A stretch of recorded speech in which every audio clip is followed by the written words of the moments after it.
그래서 막 알아보니까 궁금한 점들이 너무 많아서 듣기 쉽게 좀 잘 설명 좀 부탁드릴게요. 매우 쉽게 설명드려 보겠습니다.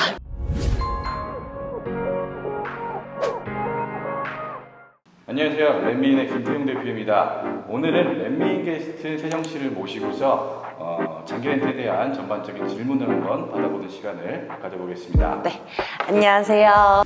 제가 요즘에 장기 렌트에 대해서 좀 관심이 많이 생겨가지고요. 네, 그래서 막 알아보니까 궁금한 점들이 너무 많아서 렛미인 찾아왔어요. 아주 좋습니다. 네. 저 진짜 차에 대해서 네. 잘 모르는 카린이어서 네네. 저한테 알기 쉽게 좀 잘 설명 좀 부탁드릴게요. 매우 쉽게 설명드려 보겠습니다. 감사합니다. 요즘에 장기 렌트의 비율이 네네. 좀 늘어나고 있는 추세던데 그 그쵸. 이유가 뭐라고 생각하세요?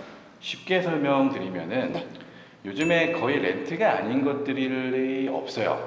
뭐 핸드폰도 그렇고 네. 뭐 월세도 있죠. 네. 월세도 있고 그리고 뭐 차도 물론 포함되고 어. 그러니까 대부분의 부동산을 제외한 거의 대다수의 재산 품목들은 네네. 감가가 이루어지게 돼 있어요. 네네네. 그렇다 보니까 굳이 이거를 내가 소유해서 이득될 게 없는 거죠.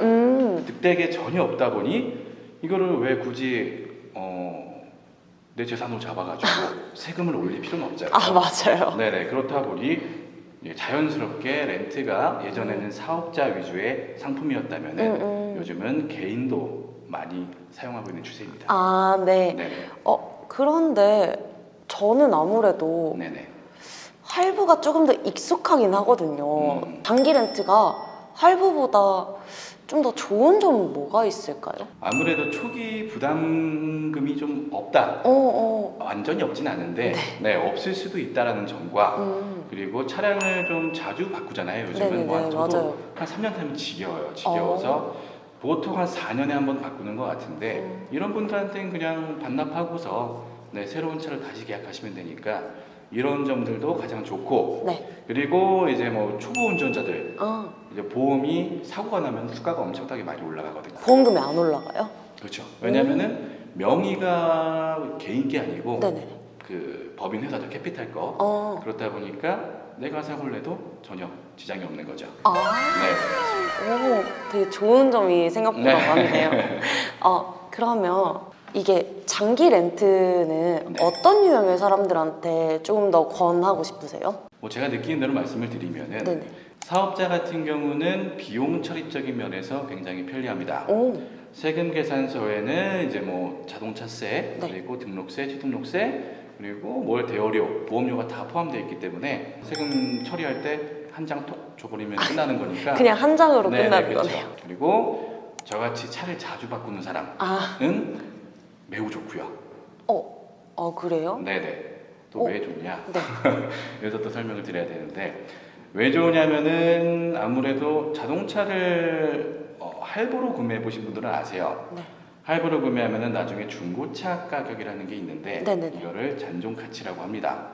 잔존 가치는 대부분 렌트카업에는 실제로 판매하는 것보다 더 네. 높은 단가가 측정이 되어 있어요. 네네네. 그러니까 그 말은즉 내가 할부로 사서 중고차로 파는 것보다 네. 렌트로 해서 그냥 반납했을 때 더 좋다는 거죠. 그러면 네. 장기 렌트는 하고 싶으면 누구나 다 가능해요?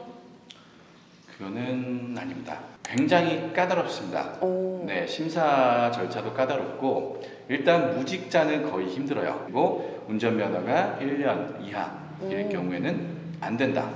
네, 딱 봤는데 소득이 이 차를 끌 형편이 안 돼요.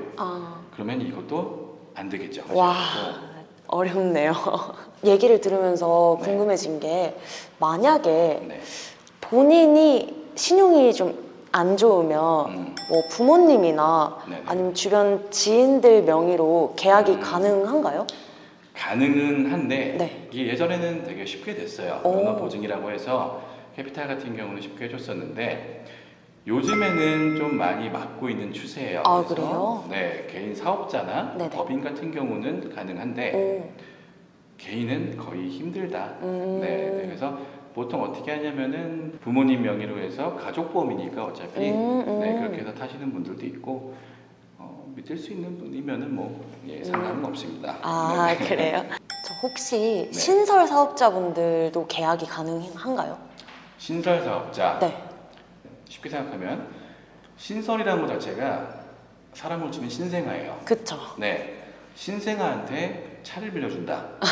네. 제가 캐피탈이라도 사실 근거가 없으면 빌려주기 쉽진 않아요. 네네. 네, 그렇다 보니까 신설 사업자 같은 경우는 마찬가지로 보증금 조건이 거의 무조건적으로 들어간다 보시면 돼요. 네, 다음 이제 만약 법인이 하나가 있습니다. 이분이 대표자가 갖고 이 일전에 했던 뭐 개인 사업자나 이런 것들이 있다면 그 수익 자체를 끌고 올 수는 있어요. 네, 그래서 이것도 인정해 주겠다. 아, 네, 이게 대신에 좀 많이 커야 됩니다.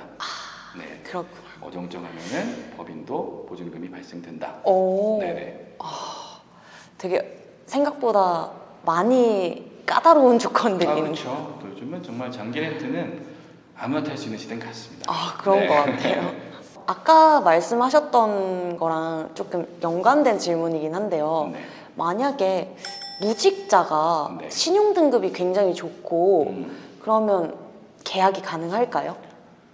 신용 등급만 갖고 가능한 곳이 있어요. 있어요? 캐피탈이 있긴 있는데 네. 별로 없죠. 아, 별로. 네, 이것도 되게 운이에요. 어떻게 보면은 신용 등급만 갖고 하려면은 사실 1, 2등급은 나오셔야 돼요. 네네. 근데 신용 등급이라는 게 KCB도 있고 나이스라는 게 있잖아요. 네. 이 두 가지가 모두 다 좋아야만 네, 음. 신용 등급만으로도 가능하신 거죠. 오. 네, 그 중에 뭐 하나라도 삐끗하면은 네, 그것 때문에 안 됩니다. 이거 조금 재미난 부분일 수도 있는데요. 네네.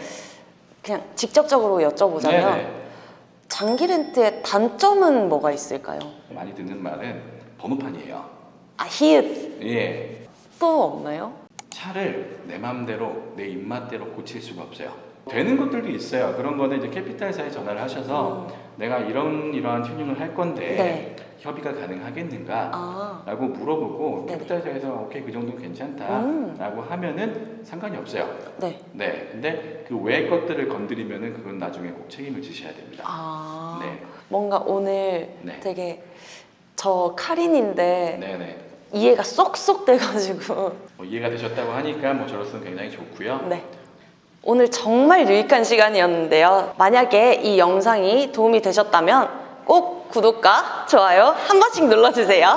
네, 감사합니다. 감사합니다. 네, 감사합니다.